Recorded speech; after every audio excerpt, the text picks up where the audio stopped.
अस्सलाम वालेकुम and welcome back to my YouTube channel. आज के इस वीडियो में हम डिस्कस करने लगे हैं खलील जिब्रान की द प्रॉफिट को, जिसमें आज हम उसकी कुछ वर्क्स को आज हम इसके अंदर डिस्कस करने लगे हैं, डिस्कस करेंगे।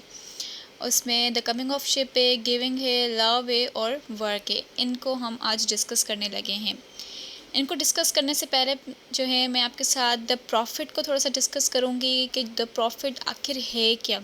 पोएट्री है, नॉवल है, प्रोज़ आखिर है क्या, और इसमें जो ये सारा इसका वर्क है वो किस चीज़ के बारे में है। तो थोड़ा सा द प्रॉफिट को देख लेते हैं, फिर हम इसके वर्क की तरफ वन बाय वन आते हैं।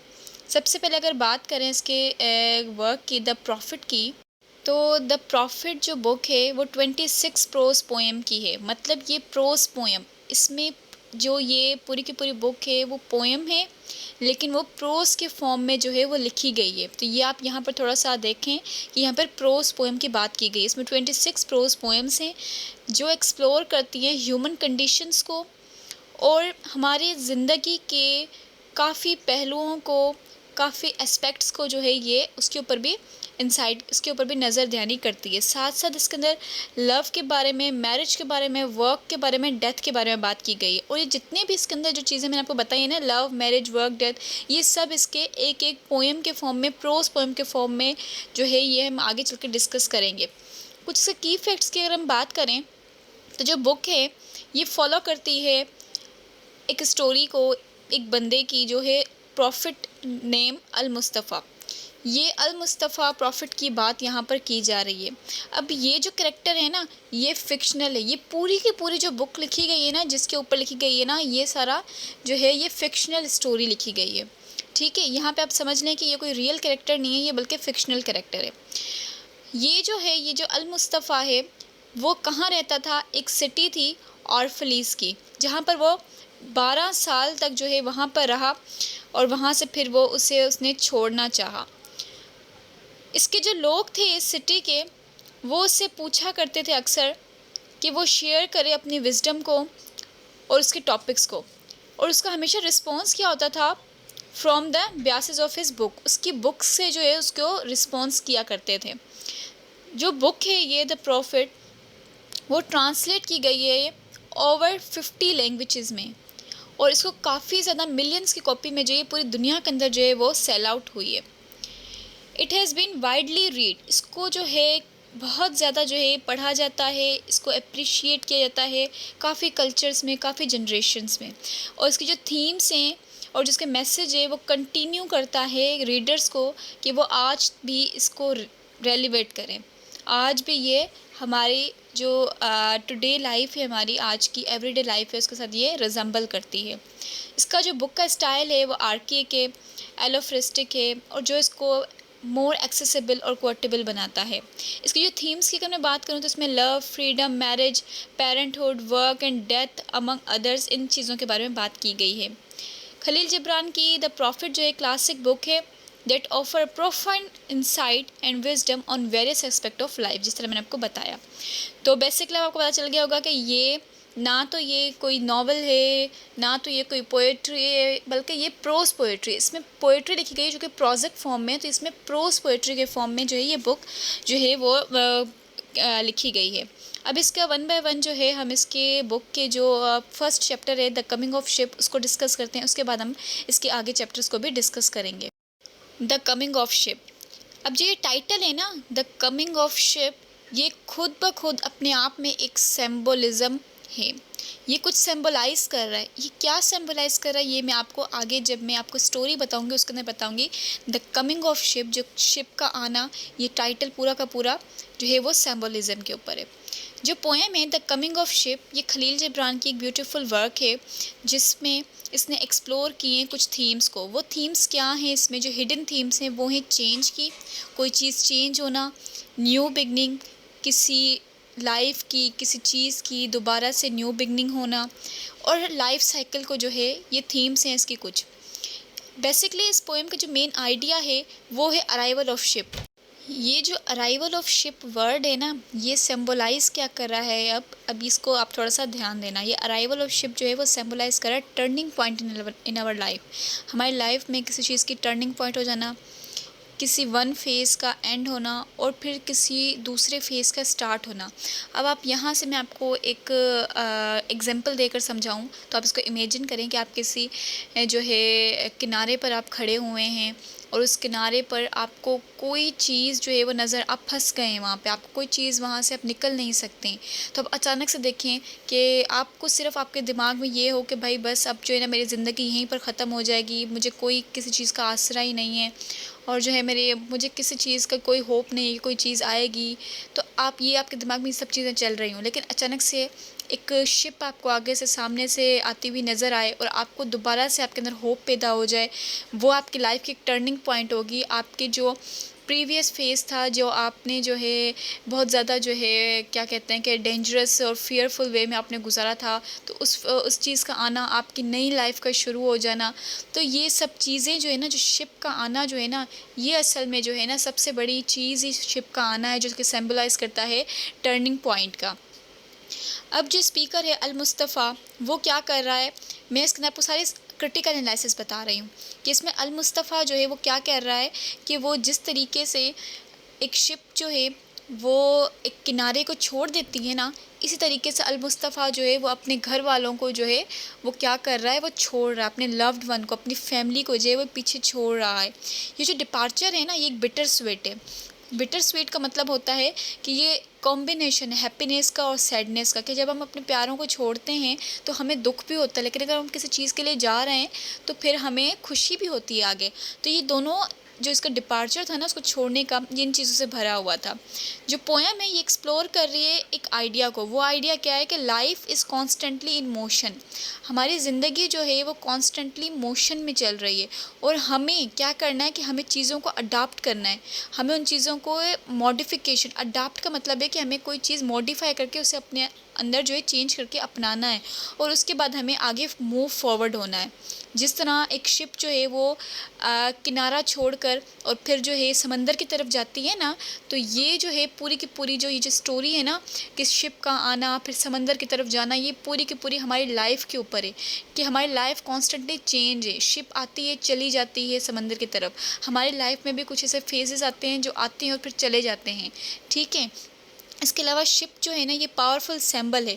शिप किसको सिंबलाइज़ करता है, चेंज को, कोई चीज़ चेंज होना, न्यू बिगनिंग होना किसी चीज़ की, या जर्नी ऑफ लाइफ की, कि हमारी दोबारा से लाइफ की जर्नी शुरू होगा। हम शिप पर बैठ के किसी जर्नी के लिए जाते हैं ना, तो ये वही सिंबलाइज़ कर रहा है। अगर मैं बात करूँ शोर की, तो शोर जो है वो कहते हैं किनारे को, तो किनारा जो है वो रिप्रेजेंट कर रहा है क्या, कम्फर्ट को, फेमिलियरिटी ऑफ होम को या हमारे लव्ड वंस को। इस तरीके से अगर मैं सी की बात करूँ समंदर की, तो समंदर की जो वास्टनेस है ना, कि कितना बड़ा समंदर है और कितनी उसकी अननोन डेप्थ है, उसकी कितनी गहराई है, ये रिप्रेजेंट करती है हमारे फ्यूचर को, कि हमारा क्या फ्यूचर है और क्या एक्सपीरियंसेस जो है हमारे आगे, अननोन एक्सपीरियंसेस हमारे आगे आने वाले हैं। तो बेसिकली इस पोएम का जो मेन मैसेज है ना, लास्ट में मैं आपको पता चला, इसका जो मेन मैसेज है ना वो यही है, होप के ऊपर, कि किस तरीके से होप है, इनकरेजमेंट है। हमें ये इनकरेजमेंट हमारी लाइफ में होती है, हमारी लाइफ में होप होती है जो कि हमें अर्ज करती है, हमें ये बताती है कि हमें कौन से चेंजेस को एम्ब्रेस करना है, कौन से अननोन चेंजेस को। इसके अलावा जो शिप है वो जिस तरह सी को एम्ब्रेस कर रही है, तो ये हमें रिमाइंड करवाती है कि जो लाइफ है वो एक जर्नी है and we must be willing. हमें अब विलिंग होना चाहिए कि हमें आगे बढ़ना चाहिए, हमें ग्रो करना चाहिए, इवॉल्व होना चाहिए उन चीज़ों के अंदर। तो जो टोन है इस पोएम की वो क्या, कंटम्पलेटिव है, गौर करना, गौर व फिक्र करना, सोचना, रिफ्लेक्ट करना with the sense of longing and nostalgia, कि आप जो है इसमें इन चीज़ों के भी सेंस आते हैं, ठीक है। तो ये पूरी की पूरी जो मैंने पोएम आपको, ये जो पोएट्री बताई है ना, प्रोजिक पोएम जिसको मैंने कहा है कि ये जो मैंने बताई है ना, तो ये basically the coming of ship जो है ये सिंबलाइज क्या करता है कि आपकी लाइफ में कोई न्यू चेंजिंग आना, कि आपकी लाइफ के अंदर जिस तरह शिप आती है इस तरह आपकी लाइफ में जो है होप्स आते हैं। आपकी लाइफ कॉन्स्टेंटली मूव कर रही है, मोशन में, आपको चीज़ों को अडॉप्ट करना है, आपको उसके अंदर जो है वो उसको विलिंग होना है कि आप उन चीज़ों को अडॉप्ट करें और फिर उसके साथ मूव फॉरवर्ड करें। क्योंकि कभी भी हम किसी एक पॉइंट को चले जाने से, किसी के चले जाने से ज़िंदगी रुक नहीं जाती है। तो हमें चीज़ों को जो है वो अडॉप्ट करना चाहिए, उनको हमें जो है एडजस्ट करना चाहिए और फिर हमें अपने लाइफ को आगे मूव फॉरवर्ड करना चाहिए। तो ये बेसिकली बात की गई है द कमिंग ऑफ शिप की। सेकंड पोएम जिसकी मैं बात करने लगी हूँ वो भी इसी बुक की है, लव की। ये चैप्टर का नाम है लव, जो कि खलील जिब्रान की ही बुक है, द प्रॉफिट का चैप्टर। खलील जिब्रान का जो लव, ये ऐसे है ना, ये ऐसे एक ब्यूटीफुल जो है एक्सप्लोरेशन है हमारी ह्यूमन एक्सपीरियंस की। मतलब इस ऐसे के अंदर जो एक्सप्लोर की गई है ना बात, वो की गई है ह्यूमन एक्सपीरियंसेस की। ठीक के लव को लेके, प्यार को लेके इंसान के क्या एक्सपीरियंसेस रह चुके हैं, क्या एक्सपीरियंस होते हैं, उस बारे में बेसिकली बात की गई है। तो यहाँ पर ये जो लव बहुत ज़्यादा सिंपल वर्ड दिखाया गया है, तो इसमें बताया गया है कि लव की क्या मीनिंग है। ठीक है, इसमें जो बात की गई है वो लव का मतलब बताया गया है। इसके अलावा लव कैसा होना चाहिए, लव के अंदर एक दूसरे को क्या करना चाहिए, मतलब ये मैं सब आपके साथ अभी डिस्कस करने लगी हूँ। तो शुरुआत कैसे होती है, जैसे कि इसमें जो है शुरुआत में बिगनिंग में खलील जिब्रान जो है वो हमें वार्न करता है। किसकी अगेंस्ट? ये हमें वार्न करता है डेंजर ऑफ पजेसिव लव। एक लव होता है ना, आपने सुना होगा कि बहुत ज़्यादा पजेसिव है कोई बंदा किसी के बारे में। जब आप किसी के बारे में बहुत ज़्यादा पजेसिव हो जाते हो ना, कि बस आपने बस वही, वो लोग किसी से बात भी नहीं करे, और जो है आपका बिलव्ड जो है वो किसी के ये काम भी ना करे, वो भी ना करे, बस जो है ना बिल्कुल पजेसिव जब एक बंदा हो जाता है ना, पता है कि पजेसिव का मतलब क्या होता है। तो कहता है कि जो पजेसिव लव होता है ना वो कितना डेंजरस होता है, जहाँ पर दो लोग आपस में मिलते हैं और वो आपस में इतना इन्वॉल्व हो जाते हैं कि वो अपने खुद की इंडिविजुअलिटी को भी भूल जाते हैं, ख़त्म कर देते हैं, लॉस कर देते हैं। तो जिब्रान ने बेसिकली इस चीज़ पर आर्ग्यू किया है कि इस तरह का जो लव होता है ना वो बहुत ज़्यादा सफोकेटिंग होता है, और जो ट्रू लव होता है ना उसमें स्पेस चाहिए होती है, फ्रीडम चाहिए होती है। जब आपको कोई ट्रूली लव करता है ना तो उसमें वो आपको स्पेस देता है, आपको फ्रीडम देता है ना, कि आपको वो बंद करके बाइंड करके रख देता है। तो इसका जो मेन जो सेंट्रल आर्ग्यूमेंट है ना खलील जिब्रान का, वो यही है कि love should be liberating force, not a binding one. प्यार क्या होता है कि वो आपको लिबरेट करता है, आपको फ्रीडम देता है, ना कि आपको एक बंद करके रख देता है, कैद करके रख देता है। उसने एक लाइन्स लिखी कि लव वन अनदर, एक दूसरे को प्यार करना, but make not a bound of love, उसको बाउंड ना कर देना लव के अंदर। इसका मतलब क्या है कि we should cherish and support each other, हमें एक दूसरे को क्या सपोर्ट करना चाहिए।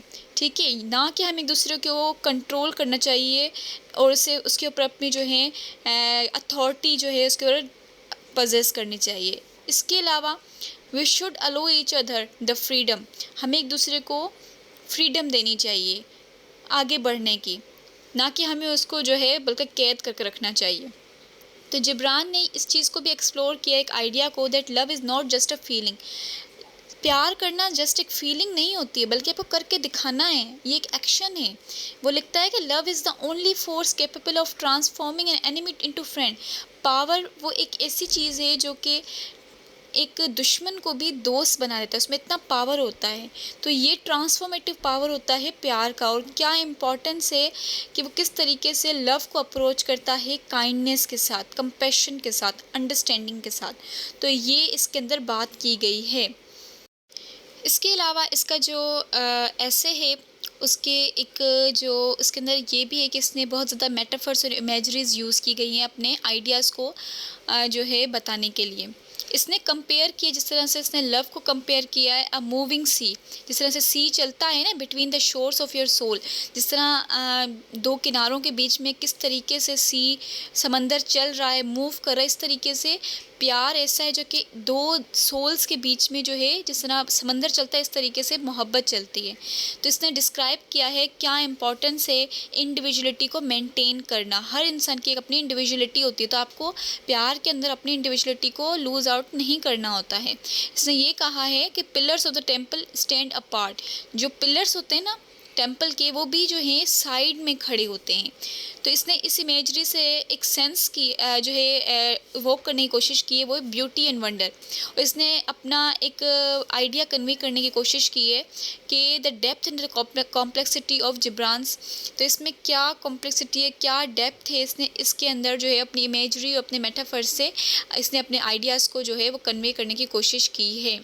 इसके अलावा ओवरऑल अगर मैं लव की बात करूं तो ये एक पावरफुल और थॉट प्रोवोकिंग एक्सप्लोरेशन है। ये इसमें क्या है, इस ऐसे के अंदर खलील जिब्रान ने ह्यूमन एक्सपीरियंसेस को क्या किया है, एक्सप्लोर करने की कोशिश की। इसने इंपॉर्टेंस बताई है कि क्या इंपॉर्टेंस है फ्रीडम की, इंडिविजुअलिटी की, ट्रांसफॉर्मेटिव लव की, जो कंटिन्यू रेजोनेट करता है रीडर्स को, जो कि आज के रीडर्स में भी रेजोनेट करता है, उससे भी रिजेंबल करता है।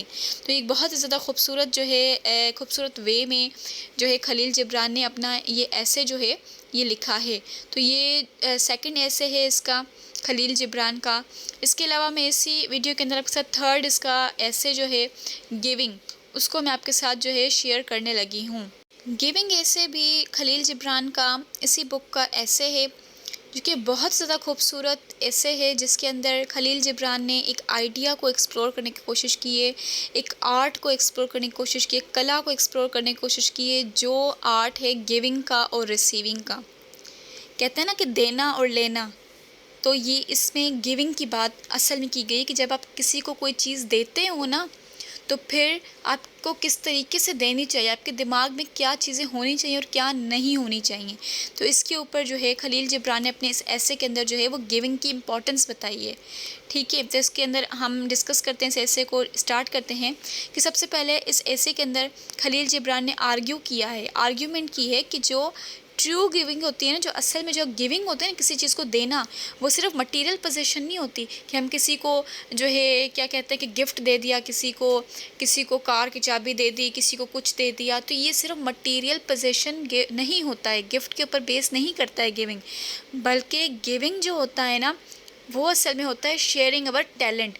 जब हम अपना टैलेंट किसी के साथ शेयर करते हैं, अपना टाइम किसी को देते हैं, अपना टाइम किसी के साथ शेयर करते हैं, इसके अलावा अपना लव किसी के साथ शेयर करते हैं, उसे लव को हम किसी को देते हैं, हम उसको बांटते हैं, तो ये चीज़ असल में होती है गिविंग। तो खलील जिब्रान अपनी इस बुक के अंदर एक कोट करता है लाइन को कि you give but little when you give of your possessions. जब आप किसी को अपनी पोजेशंस देते हैं ना, तो वो आप बहुत थोड़ी सी चीज़ किसी को देते हैं, लेकिन वहीं पर जब आप किसी को, it is when you give of your self that you truly give. जब आप अपने आप को किसी को देते हैं ना, तो वो असल में जो होता है वो होता है गिव, देना। तो खलील जिब्रान ने क्या इम्पोर्टेंस है गिविंग की, उसके बारे में बताया कि गिविंग की क्या इंपॉर्टेंस है विदाउट एक्सपेक्टेशन और अटैचमेंट। आप जब किसी को कोई चीज़ देते हैं ना, तो आपके जहन में ये नहीं होना चाहिए कि आपको एक्सपेक्टेशन हो कि आपको भाई वापस वही चीज़ मिलेगी, उससे ज़्यादा मिलेगी। तो ये चीज़ें जो है ना, ये मैटर नहीं करती हैं। इसने इस चीज़ को वार्न किया है अगेंस्ट गिविंग। इसने ये चीज़ वार्न की है कि आप जब किसी को देते हैं, तो आपके दिमाग में ये इंटेंशन नहीं होना चाहिए कि मुझे उससे वो चीज़ रिसीव करनी है, मुझे वापसी वो चीज़ मिलेगी। ठीक है, तो इस चीज़ को कहा है कि ये प्योरिटी नहीं होती है। ठीक है, तो इसमें ये इसने कहा है कि आपको जो है, जब आप किसी को कोई चीज़ देते हैं, आप फ्रीली दें, आपके दिमाग में आपको कोई कंडीशन ना हो, कोई एक्सपेक्टेशन ना हो, आप बगैर किसी एक्सपेक्टेशन से आप अपने दिल से वो चीज़ दें। तो इस ऐसे के अंदर इसने एक और आइडिया को बताया है कि giving is a form of self expression and creativity. ये एक फॉर्म है, ये एक टाइप है सेल्फ एक्सप्रेशन का और सेल्फ क्रिएटिविटी का। खलील जिब्रान फिर इसके ऊपर एक लाइन कोट करता है कि through the hands of those who give, कहता है कि वो हाथ जो किसी को देते हैं ना, गॉड स्पीक, उससे खुदा जो है, जो अल्लाह है, वो मतलब वो स्पीक, वो बात करता है, वो उसके थ्रू वो चीज़ देता है। लेकिन फिर कहता है कि and through the hand of those who receive, जो हाथ लेते हैं ना, जो लेने वाले होते हैं, गॉड स्माइल्स, फिर उसमें गॉड जो है वो स्माइल करता है। तो ये हाईलाइट करता है कि क्या जॉय है, क्या खुशी है, क्या ब्यूटी है किसी को कोई चीज़ देने की और लेने की। फिर खलील जिब्रान अपने इस ऐसे के अंदर जो है वो इमेजरी और मेटाफर्स को यूज़ करता है अपनी इस ब्यूटीफुल आइडियाज़ को डेप्थ देने के लिए। इसके अंदर ये कंपेयर करता है गिविंग को एक रिवर की तरह। कहते हैं कि जो गिविंग है ना, किसी को देना, ये एक समंदर की तरह, एक दरिया की तरह है, दैट फ्लो एंडलेसली, जो कि हमेशा बहता रहता है। जो देता है ना बंदा, हमेशा देता ही रहता है। हज़रत अली का कॉल है कि जो देता है वो हमेशा देता ही रहता है, जो लेता है वो हमेशा लेता ही रहता है। तो ये जो बात है ना, ये इसमें कही गई है कि एंड रिसीविंग जो है ना, जो लेना होता है ना, वो एक कप की तरह होता है कि जिसमें हम चीज़ डालते हैं वो ओवरफ्लो हो जाती है। तो ये इमेजेस जो हैं, ये इसमें इसने इसको बहुत ज़्यादा खूबसूरत बनाने के लिए इसने ये इमेजरी जो है वो यूज़ की। ओवरऑल जो गिविंग है ये एक बहुत ज़्यादा खूबसूरत ऐसे है जिसके अंदर ये आर्ट को बताता है। इसने इसके अंदर आर्ट को बताया है कि क्या आर्ट है गिविंग का और रिसीविंग का, कि आप किसी को दें तो अपने ओपन हार्ट से और अपनी ओपन माइंडेड से वो चीज़ आप दें भी और लें भी, बगैर किसी इंटेंशन के, बगैर किसी कंडीशन के। तो ये ओवरऑल ऐसे जो है ये गिविंग के ऊपर लिखा गया है कि गिव, जब आप किसी को देते हैं तो आप किस तरीके से आपको देना चाहिए कोई चीज़। वो मटेरियल पोजीशन नहीं होती है, बल्कि आप अपने खुद को जब देते हैं, अपना टाइम किसी को देते हैं, तो वो असल गिविंग होती है। तो ये बेसिकली बात की गई है। ये इसका थर्ड जो है ऐसे था, बहुत छोटे छोटे ऐसे हैं, इसलिए मैंने इसको एक ही जो है वीडियो के अंदर मैंने कवर किया है। लास्ट इसका ऐसे मैं आपके साथ शेयर करने लगी हूँ वो है वर्क के ऊपर, कि इसमें वर्क के बारे में क्या बताया गया है। तो वर्क का जो ऐसे है ये भी इसी का एक ऐसे है, इसी बुक का। इस ऐसे में बेसिकली वर्क को एक्सप्लोर किया गया है कि ये वर्क का कॉन्सेप्ट क्या है, इसकी क्या सिग्निफिकेंस है हमारी लाइफ्स के अंदर। तो वो इसके अंदर जो है कॉन्सेप्ट को खलील जिब्रान ने बहुत ही अच्छे तरीके से, बहुत ब्यूटीफुल वे में जो है उसने बताया है। इस ऐसे में बेसिकली इसके बिगनिंग में खलील जिब्रान जो है वो आर्ग्यू करता है the work is not just a mean of earn a living. Work का मतलब ये नहीं कि आप सिर्फ वर्क कर रहे हैं, आप काम कर रहे हैं और अपनी रहने करने के लिए, अपने जीने के लिए जो है अर्न कर रहे हैं पैसे। लेकिन वर्क क्या होता है, it is a essential part of our spiritual growth and self expression. ये हमारी स्पिरिचुअल ग्रोथ का और सेल्फ एक्सप्रेशन का एक बहुत ही इम्पॉर्टेंट पार्ट है। खलील जिब्रान लिखता है कि work is the fire at the burn out at the dross of our doubt and fears and tempering our spirit make us a radiant with the light of our inner self. जो work है ना वो हमें अंदर से जो है ना हमारी सेल्फ एक्सप्रेशन को, हमारी सेल्फ ग्रोथ को जो है वो टेम्पर करने में, उससे बर्न आउट करने में, जो है इसको लाइट देने में जो है वो मदद करता है। इसके अलावा खलील जिब्रान लिखता है, ये इस चीज़ को हाईलाइट करता है कि क्या इम्पोर्टेंस है हमारी लाइफ में वर्क की क्या मीनिंग है, इसकी क्या इम्पोर्टेंस है और क्या पर्पज़ है वर्क का हमारी लाइफ में। फिर वो इनकरेज करता है हमें कि हम जो हैं ऐसा वर्क तलाश करें, हम वर्क जो है ऐसा फाइंड आउट करें जो कि हमारे पैशन, हमारे टैलेंट से अलाइन करता हो। ठीक है, क्योंकि जब हमारी मतलब की चीज़ होती है ना, कि फॉर एग्जाम्पल मैंने बीएस इंग्लिश किया है और मुझे जो है अब कोई सीएसएस करना है, ये करना है, तो या मैंने एक लेक्चरर बनना है, तो मुझे ऐसा अपना अगर मैं काम ढूंढूंगी ना तो मुझे इसके अंदर ज़्यादा खुशी मिलेगी, मैं पैशनेटली उस चीज़ को करूँगी। लेकिन अगर जो मेरे मतलब का काम ना हो तो मैं उससे बहुत अच्छे तरीके से नहीं कर पाऊँगी। तो कहता है कि आपको हमें इनकरेज करता है कि हम अपना वर्क ऐसा सीख करें कि जो हमारे पैशन, हमारे टैलेंट से अलाइन करता हो। और फिर वो बताता है कि क्या डेडिकेशंस हैं। इसके अलावा ये लिखता है कि when you work you are a flute through whose heart the whispering wind of the hours and the seasons blow its sweet and mournful melodies. ये कुछ से कोटेशन है वर्क के बारे में।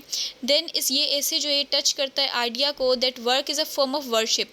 काम करना जो है ना वो जो है एक किस्म की वर्शिप करना है, and that we should approach it with a relevance and humility, जिसको हमने ह्यूमिलिटी के साथ जो है उसे अचीव करना है। फिर इसके अंदर जो है जिब्रान ने इमेजरीज यूज़ की हैं, मेटाफर्स यूज़ किए हैं। वर्क की जो ब्यूटी है, उसकी डेप्थ को, उसकी ब्यूटी को जो है एक्सप्रेस करने के लिए इसने वर्क को कंपेयर किया फायर से। ठीक है, फायर एक आग होती है, दैट टेम्पर और स्पिरिट, जो हमारे स्पिरिट को, हमारी सोल को, हमारी जो है जज्बे को जो है वो एक टेम्पर करता है। And a flute that play the melodies of our hearts, और एक फ्लूट के साथ जो कि एक मेलोडीज़ का काम करता है, जो कि हम घंटों काम करते हैं उन सीजन्स के अंदर। तो इस चीज़ के साथ उसको कंपेयर किया गया। ये जो इमेजेस हैं ना ये इवोक करते हैं सेंस ऑफ ट्रांसफॉर्मेशन, क्रिएटिविटी, किस तरह से ट्रांसफॉर्मेशन होती है हमारे अंदर, क्रिएटिविटी हमारे अंदर पैदा होती है। ये कन्वे करता है ब्यूटीफुल आइडिया कि वर्क जो है वो एक सोर्स है जॉय की, जो काम है ना वो हमारी किस चीज़ की सोर्स है, जॉय की, हम उससे खुश होते हैं, हमारे अंदर फुलफिलमेंट होती है, हमारी स्पिरिचुअल ग्रोथ होती है। तो ओवरऑल जो वर्क ऐसे है वो बहुत ज़्यादा खूबसूरत, थॉट प्रोवोकिंग और इनकरेजियस जो है ऐसे है, जो एवल्यूट करता है है हमारे रिलेशनशिप को, कि हमारा क्या रिलेशनशिप है वर्क के साथ, हमारे क्या मतलब है, क्या पर्पज़ है, क्या ब्यूटी है हमारी डेली लेबर की, डेली वर्क की। तो ये एक खूबसूरत सा ऐसे है। आज मैंने इस जो वीडियो है इसके अंदर मैंने खलील जिब्रान के 4 एसेस को कवर किया है, the coming of shape, love, giving and work को, जो कि छोटे छोटे ऐसे थे जिसके वो मैंने एक ही वीडियो के अंदर कवर कर लिया है। आई होप आपको ये ऐसे जो हैं बहुत ईजीली समझ आ जाएंगे। अगर आपको कोई कन्फ्यूजन आप मुझे कमेंट बॉक्स में कमेंट करके जो है बता सकते हैं। तो आज की वीडियो के लिए इतना ही। Thank you so much. अल्लाह हाफिज़।